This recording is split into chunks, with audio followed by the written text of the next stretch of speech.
Agradeço ao convite da casa, agradeço mais essa oportunidade de aprendizado. E o tema é o tema do Evangelho, né, do Cristo, e nós vamos ter uma conversa, né, na verdade. Eu trouxe uma colinha, mas é só para a gente não esquecer a sequência. Mas na verdade é uma conversa para a gente relembrar alguns ensinamentos do Mestre.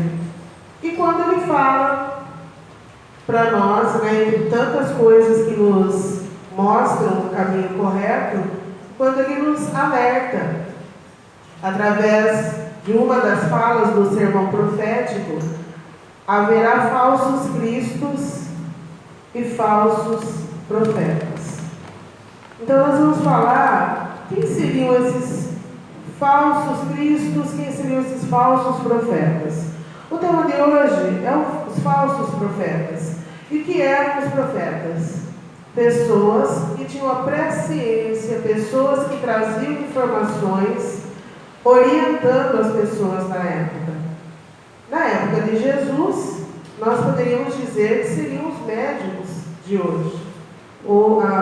Vários profetas trouxeram para o povo hebreu na época informações, ensinamentos, e através dos tempos, em todas as religiões, nós temos pessoas que fazem esse papel. Então, vou colocar sempre um par de olhos.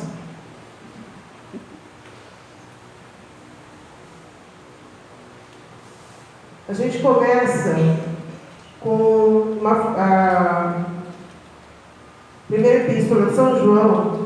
Meus bem-amados, não creiais em qualquer espírito, experimentai se os espíritos são de Deus, porquanto muitos falsos profetas se têm levantado no mundo.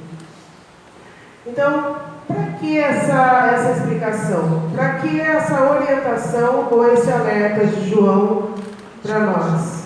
Muitos falsos profetas têm se levantado no mundo. Recordando que Jesus já tinha nos trazido.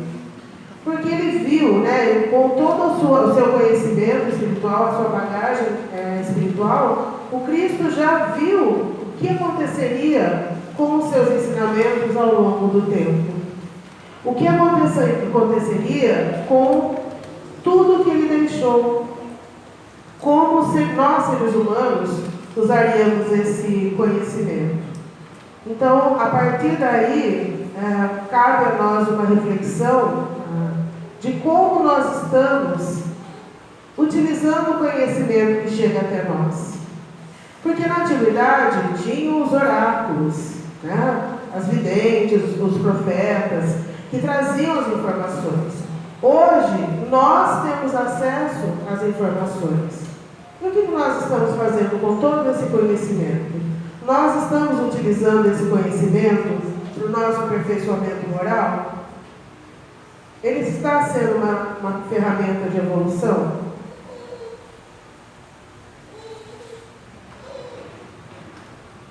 Os vendilhões do templo. Está escrito: a minha casa será chamada casa de oração.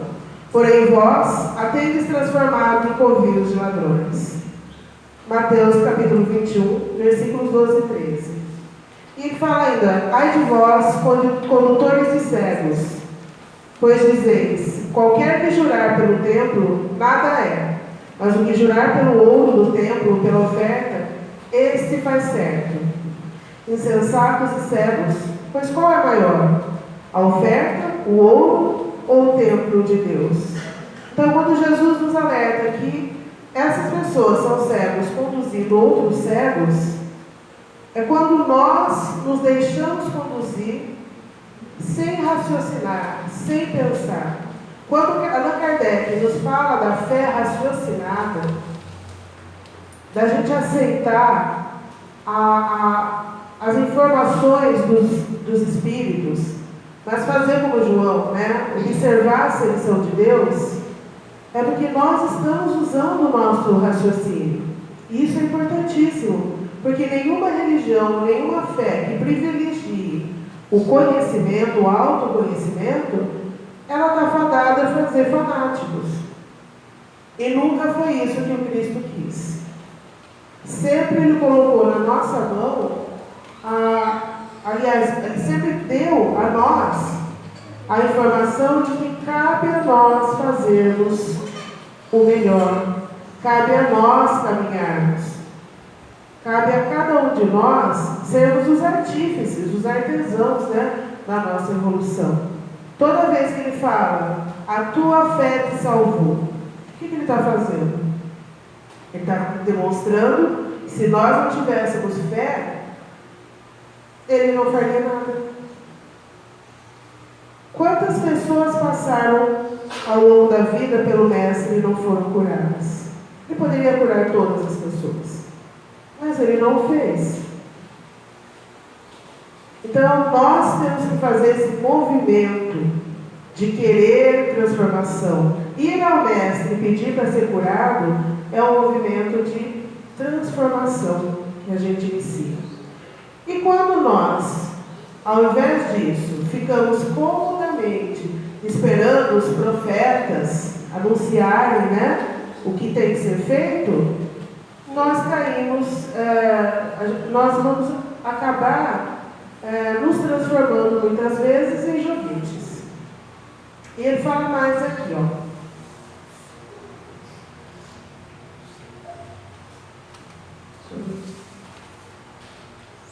Hipócritas, devorai a casa das viúvas sob pretexto de prolongadas orações. Por isso sofrereis mais rigoroso juízo.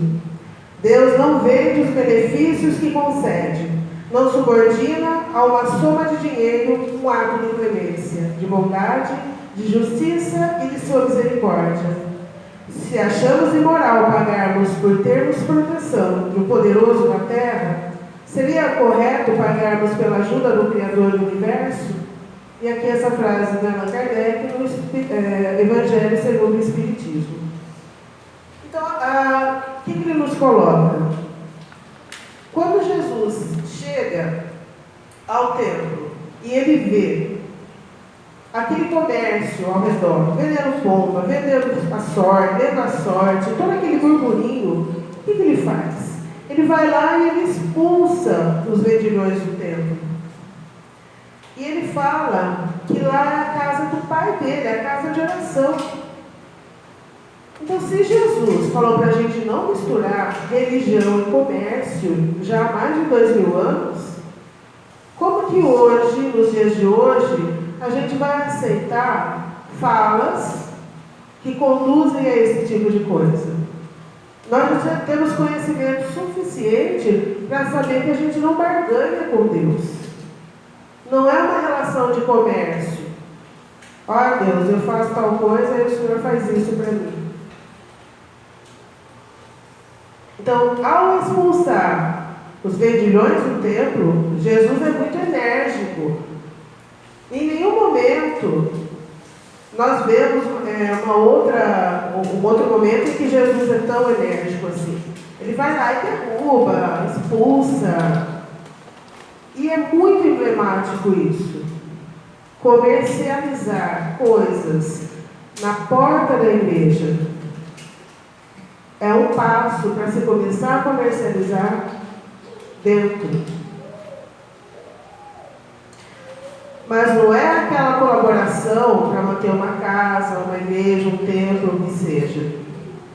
É o que se transformou a fé num objeto de troca ou num objeto de venda.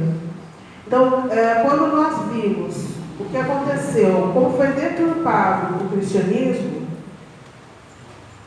o que aconteceu? Nós tivemos um movimento de pessoas que propagaram os ensinamentos do Cristo e foram muito perseguidos por isso. Então nós sabemos das histórias, do Coliseu Romano, as execuções dos cristãos, a perseguição dos cristãos pelo Império Romano. E depois, o que acontece? Esse mesmo Império Romano vai lá e torna o cristianismo uma religião oficial. Só que ao mesmo tempo começa um processo de transformação dessa crença. Os romanos, acho que a maioria sabe, eram politeístas. Então eles acreditavam em vários deuses. Em Júpiter, em Minerva, em Apolo, em Vênus. E eles começam a, vamos dizer assim, traduzir o cristianismo, fazer o cristianismo à moda da casa. As pessoas vão aceitar mais se no lugar dos deuses eu começo a colocar santos. A gente tem essa necessidade, desde a antiguidade, de tocar, de ter coisas palpáveis. Então, toda a questão do mestre, dos ensinamentos do mestre, começa a ser deturpada, desvirtuada, modificada, a ponto do cristianismo primitivo, hoje em dia, está totalmente diferente. Então, o Cristo, que vem ao nosso planeta, o nosso governador espiritual, pregar a lei de amor, e fala, dai de graça o que de graça recebestes. E encontra, tanto em templos, em centros espíritas, quanto em outros locais, médiuns que recebem esse, não vou falar dom, mas é um compromisso, né? E comercializam, não importa a religião. Mais ainda complicado é para quem já tem o conhecimento. E aí nós entramos na nossa seara espírita, no nosso trabalho, falando daqueles, vamos começar dos falsos profetas da erraticidade. Mais do que os que estão encarnados, nós vamos falar agora da erraticidade, os que estão no plano espiritual. E quando chega uma mensagem e a gente não passa ela pelo crivo da razão, a gente começa a tomar algumas atitudes diferenciadas, estranhas. A gente começa a ver dentro do movimento, dentro da casa espírita, algumas situações que, nossa, eu acho estranho, mas tudo bem. Mas se você tem o conhecimento da doutrina, você vai falar, espera um pouquinho. Né? Vamos ver o que está acontecendo. Tem a Bárbara, a Bárbara que está filmando a minha amiga, ela recebeu, né, uma mensagem. Você falou para mim não contar, tá, Bárbara? Mas eu vou contar, porque eu acho que é importante. Então, um dos mentores da casa, um dos mentores da casa falou o seguinte: a partir da semana que vem, na próxima palestra, quando vocês entrarem, vai ter um ritual de purificação, né, Maria? Você está sabendo disso, Maria? Não, Maria? Nossa, Maria é uma médium, né? Então, enfim, e fazer incrível. Vai ter um ritual de purificação. Então, ao entrar, vocês vão ter que deixar tudo que vocês trouxeram de problemas. Né, Bárbara? Não foi isso? Foi exatamente isso. E ao entrar, vocês vão ter que fazer esse seguinte movimento. Dá 2 pulinhos. Mas não é assim. É assim. Porque ao fazer isso, tá ridículo, né? Ao fazer isso, vocês deixam as energias, né, ali na porta e os mentores vão fazer toda essa limpeza, vão começar essa limpeza. Combinado isso, gente? Semana que vem todo mundo dando pulinho aí? Não, né? Pelo amor de Deus. Não, pelo amor de Deus. Mas se a gente confia cegamente no médium, ou naquela entidade, ou naquele mentor, e não faz o que Kardec nos orientou, jogar 10 verdades fora, do que aceitar uma só mentira, a gente começa a praticar esse tipo de coisa. E aí esses falsos profetas da erraticidade, que estão no plano espiritual, que são aqueles espíritos pseudo-sábios, que acham que sabem alguma coisa, e quando encontram um grupo de incrédulos, ele vai ficar muito feliz. E ele vai falar os maiores absurdos, e as pessoas vão fazer. Paralelamente a isso, ele começa a dar consultas. Começa a resolver o problema de gente, é diferente do atendimento fraterno, você vem, é orientado, é fortalecido. Quando o espírito chega e começa a querer resolver os problemas, Opa! Acende aí um sinal de alerta. Quando um espírito chamado mentor traz que, olha, tal trabalho da Maria, sabe, a Maria é muito boa pessoa, é uma irmã querida, é uma irmã dedicada na casa, mas a irmã Maria já está com uma certa idade, as coisas que ela tem falado tem que passar por um filtro, irmão, um filtro de caridade, né? Ela trabalhou tanto pela casa, já está um pouquinho cansada, então quando ela falar que antes de chegar, de começar os trabalhos, as reuniões, não pode ficar conversando muito, falando alto, releve. Tem que ter uma confraternização, tem que ter concentração. E se a gente não raciocina, daqui a pouco a Maria está isolada. A Maria está obsedada. O mentor falou que ela está obsedada, não, mas só pode estar, né? Pelo jeito que ele falou. A Maria está no processo de obsessão. Não pode nem ficar conversando um pouquinho, mas faltavam 2 minutos para começar o trabalho. Sim, mas faltavam 2 minutos. Né? Então, olha aí como que nós podemos observar e perceber quem são os falsos profetas na erraticidade ou no plano espiritual. Quando esses espíritos trazem mensagens que não são para a união, para o bem, que provocam qualquer tipo de dissensão, é melhor desconfiar e questionar, sim. Mentor de verdade, do bem, espírito iluminado, ele não vai ficar bravo se nós questionarmos alguma coisa. Se a gente for... Eu estou com dúvida nisso que você falou. Você pode me explicar melhor? Se ficar bravo, é mentor obsessor. Porque é exatamente isso que eles querem, que nós fiquemos atentos. Observai se todos os espíritos são de Deus. Espírito tem RG? Dá para ver o RG? Liga na casa aí. Alguém liga na casa de vocês e pede a senha do cartão? Todos os dados. Vocês dão? Espero que não. Tem um pouco que está dando. Não, nem. Você não sabe quem está do outro lado da linha. Como que a gente vai saber? Não, espera um pouquinho. Pergunta, observa, vê o que a pessoa está falando, desconfia. Né? Recebe aqueles e-mails com um monte de erro em português. Não que, né, se vier certinho, não é golpe. Mas todos nós, a gente tem que fazer isso, é raciocinar.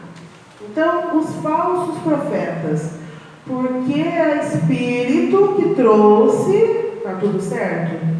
Não é igual a nós, só não tem a carne. Se do lado de cá, no plano material, ele era embusteiro, enganador, ele continua sendo do lado de lá. Então a gente tem que observar sim.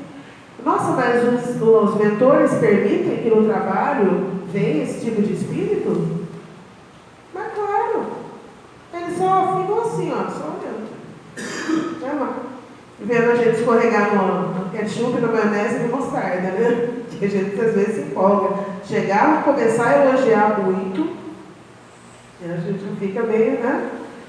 Começa elogiando. Quem gosta de elogio, né? Então tem que ficar atento, sim. Obrigado, a gente agradece.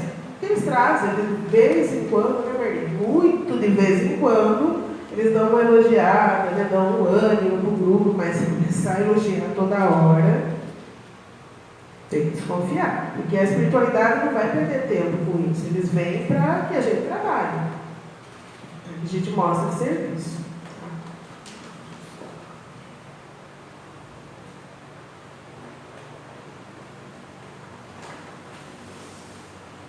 Então nós falamos dos profetas do passado, o Cristo nos alertou dos profetas do passado, e agora a gente vai falar também dos profetas modernos. Então,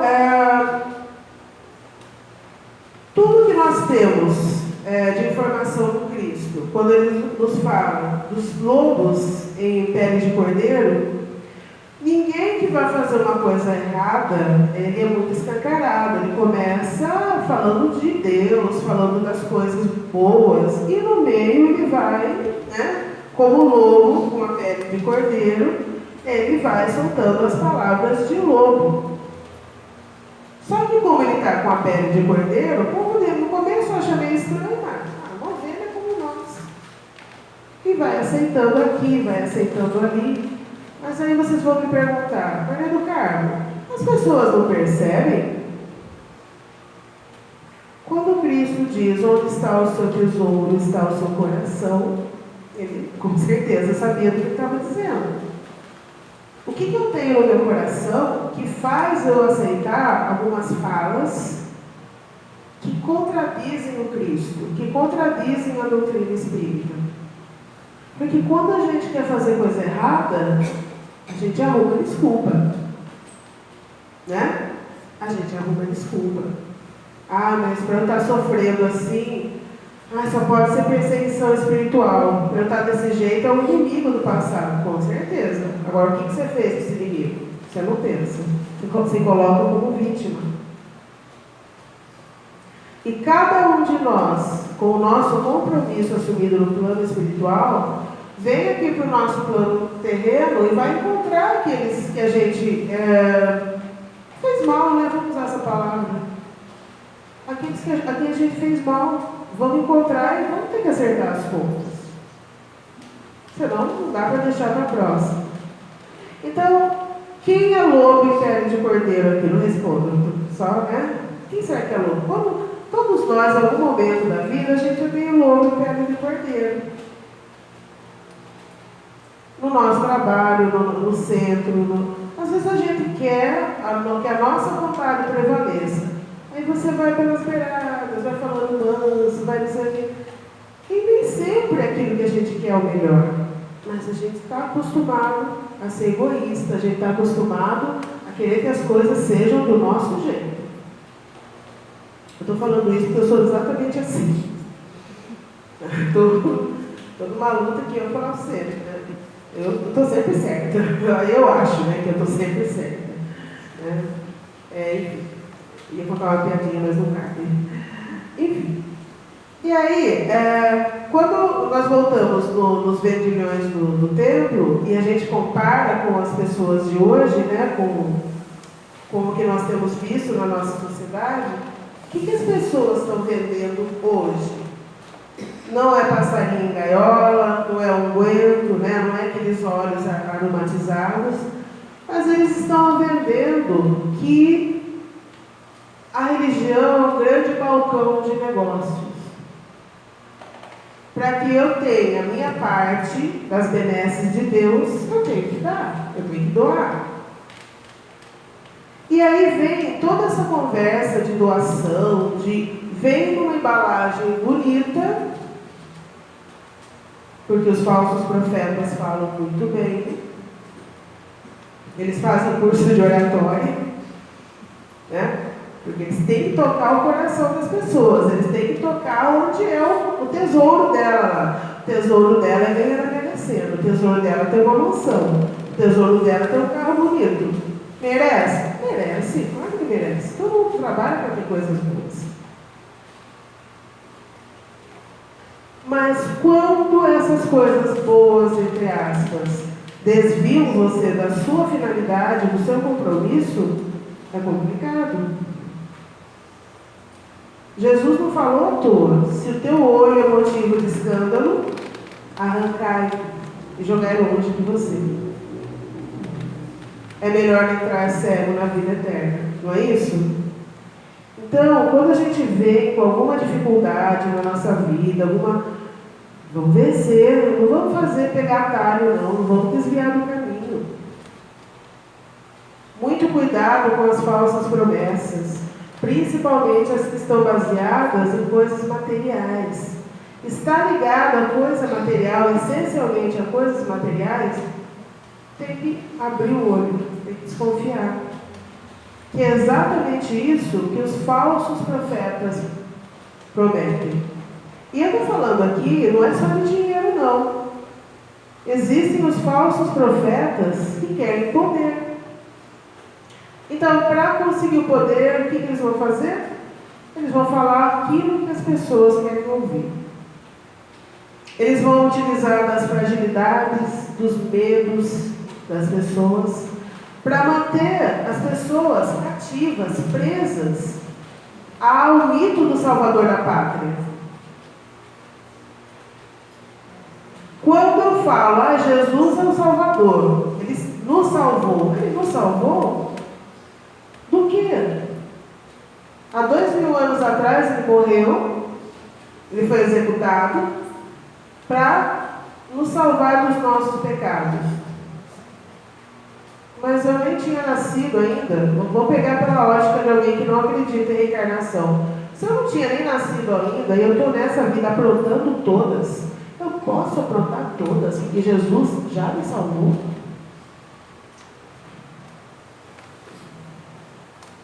Ou, como a nossa doutrina nos traz, nós podíamos sim estar lá na época de Jesus. Tem muita gente que brinca, né? Eu parei um pouco nesse negócio de jogar pedra na cruz. A gente brincava muito. Eu que joguei pedra na cruz.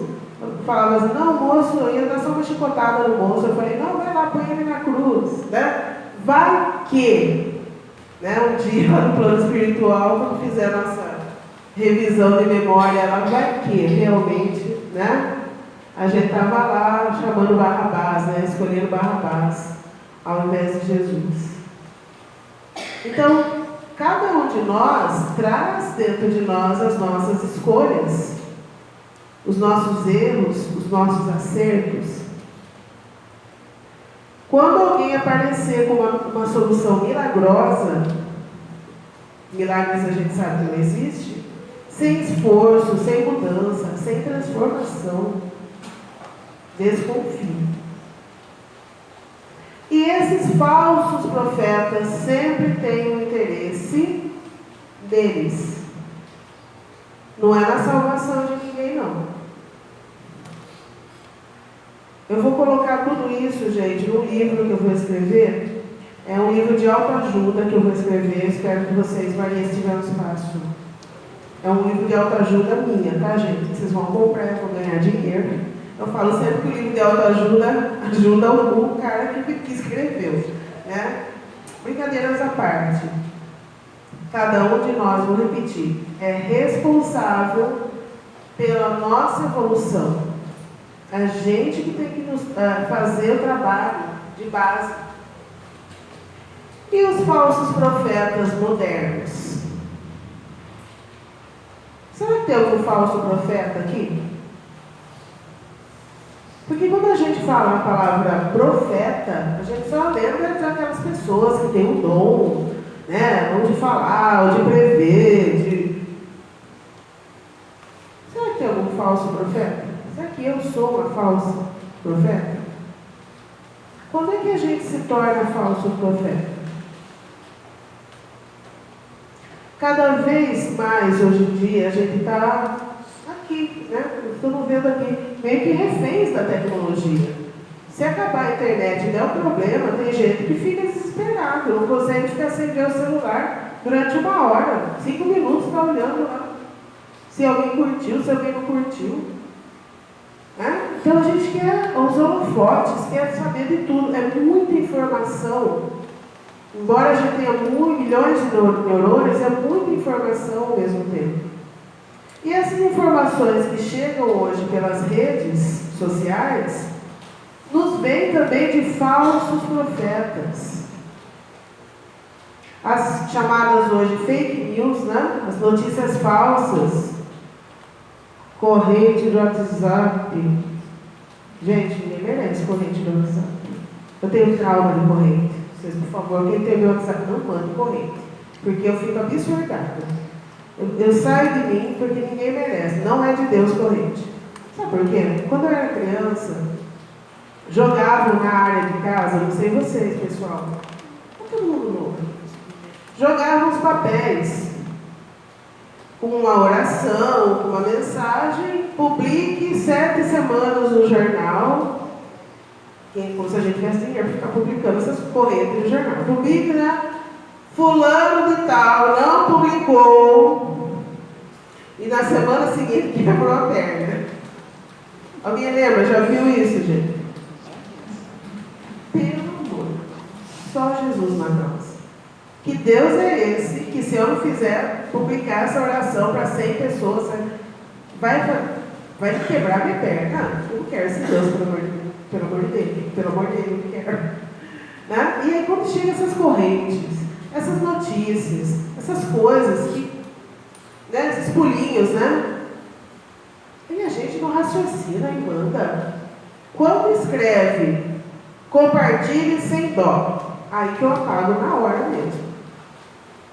Vamos analisar o que está escrito, vamos ver o que está por trás daquela mensagem, vamos ver se não é um discurso de ódio, de violência, né, usando a justiça como pano de fundo, ou melhor, pano de frente, né? Vamos analisar, vai ver se aquilo é verdade. A gente entra, às vezes, em umas discussões, em grupos de família, grupos de amigos, por conta de coisas que nem são verdadeiras. Nós tivemos um caso, acho que uns 3, 4 anos atrás, infelizmente, a gente vai citando, né, as frases do Cristo, é preciso que haja escândalo, mas ai daquele por quem veio o escândalo. Uma mulher, foi publicado no Facebook um retrato falado de uma suposta sequestradora de crianças, e as pessoas afirmavam que era para rituais de magia negra. Num bairro lá de Santos, uma moradora foi confundida, acho que alguém, vocês devem ter, infelizmente, sabendo disso. E ela foi simplesmente linchada nas ruas do bairro por pessoas que ela passava e falava bom dia, bom dia, bom dia, bom dia. E estavam lá chutando, enfim, acabaram assassinando-a. E mais, pessoas filmando. Então, porque estava lá na página do Face de um radialista, eu também não interessa o nome, inescrupuloso, né, entre outras coisas, leviano, que publicou aquilo sem saber, sem pensar e deu origem a toda essa situação.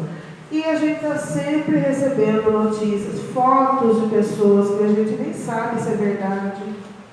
Então, quando a gente fala sobre esses falsos profetas, quem está mandando, sim, são os falsos profetas.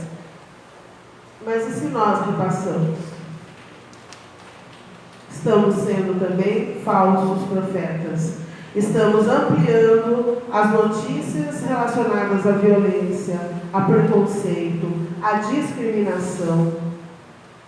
E aí nós estamos também fazendo esse papel de falsos profetas, modernos, no conforto do nosso lar. Porque a gente não sai na rua. A gente está lá, vou mandar para fulano, nossa, olha isso. Não, vai lá ver se é verdade. Mesmo que seja, vale a pena, às vezes, você compartilhar um conteúdo violento ou que denigre alguém? Será que vale a pena? Não valeria mais a pena desligar o celular e fazer uma prece? Né? Em vez de repassar para o amigo, se é uma piada, se é uma coisa que vai, né, fazer rir, a gente repassa, porque a gente também gosta de zoeira de vez em quando, né, Maria? Mas se é uma coisa que não vai levar a lugar nenhum, meu pai, por quê, né? Então vamos lá.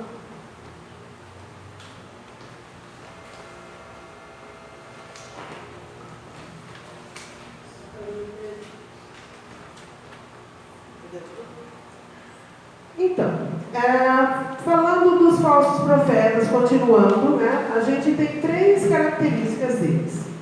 Descompromisso moral. Para eles, Deus é um campista, ele está ali só para trocar, né, fazer trocas com a gente. E a fé tem que ser cega. O descompromisso moral é aquela coisa assim, ele não exige que a pessoa tem uma mudança, uma transformação moral. O falso profeta, ele vai trazer o seguinte, olha, é o fariseu moderno, né? Como os fariseus. Você vai lá no templo, entrega uma oferta, uma oferenda, está tudo bem, não importa se você brigou com seu pai, se você esfaqueou seu vizinho. Você vai lá e entrega uma oferenda, está tudo certo. Como lá na Idade Média, as indulgências, a venda das indulgências. O que é indulgência? É o perdão dos pecados.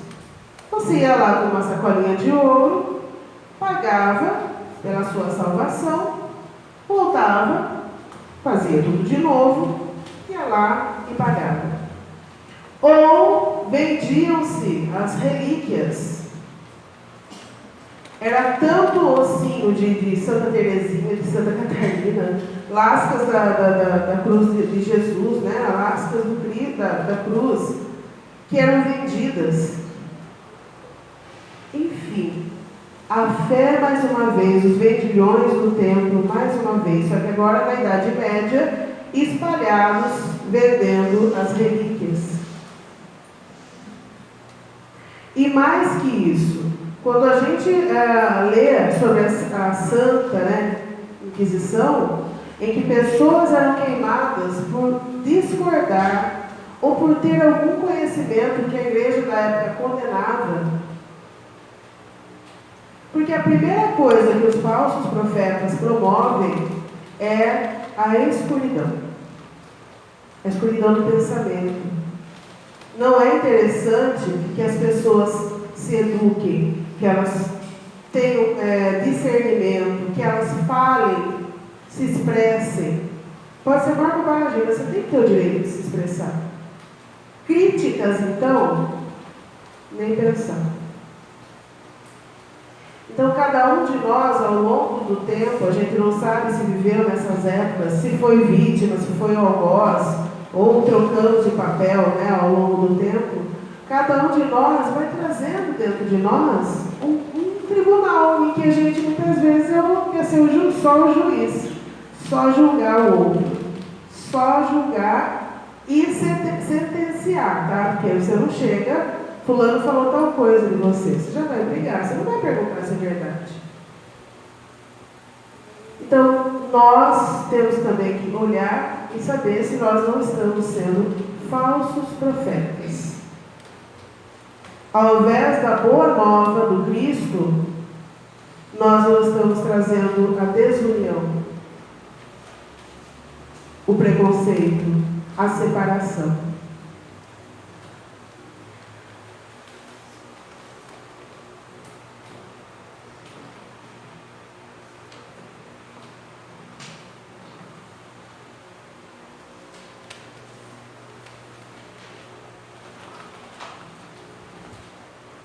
Então, aqui nós temos também uma passagem que eu gostaria de comentar com vocês, já que estamos falando desse assunto.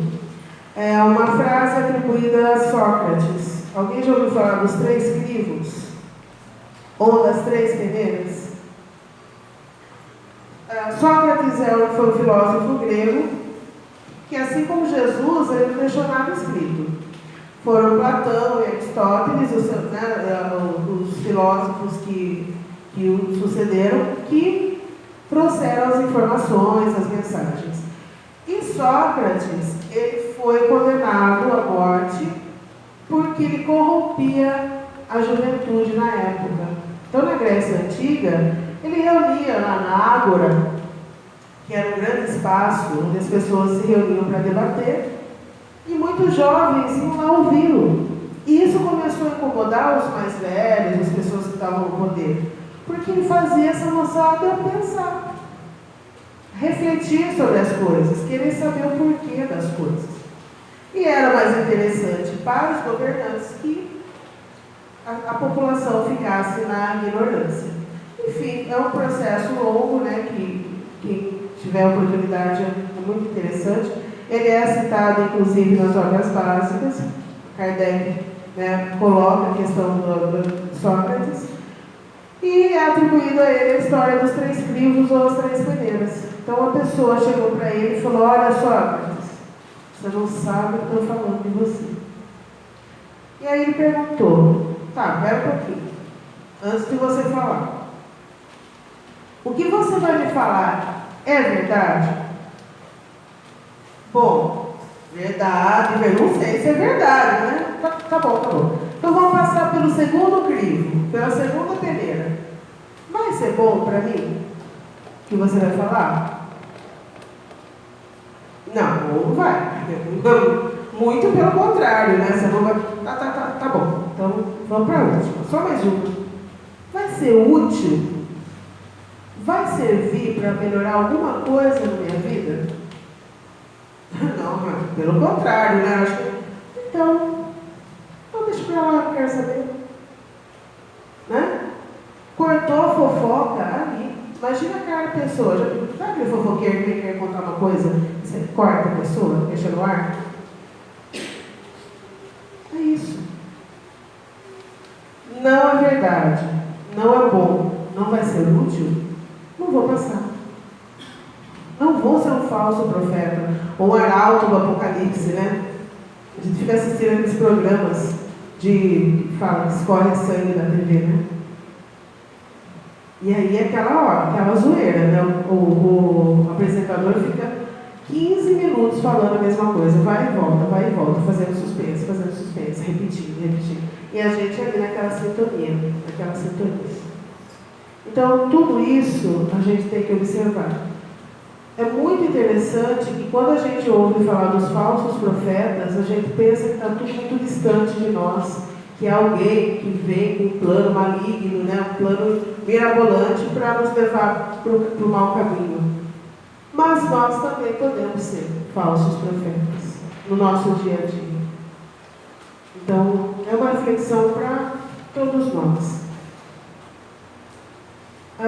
Então, para finalizar, acho que eu devo tempo, né, Bárbara? Queria comentar duas coisas. A primeira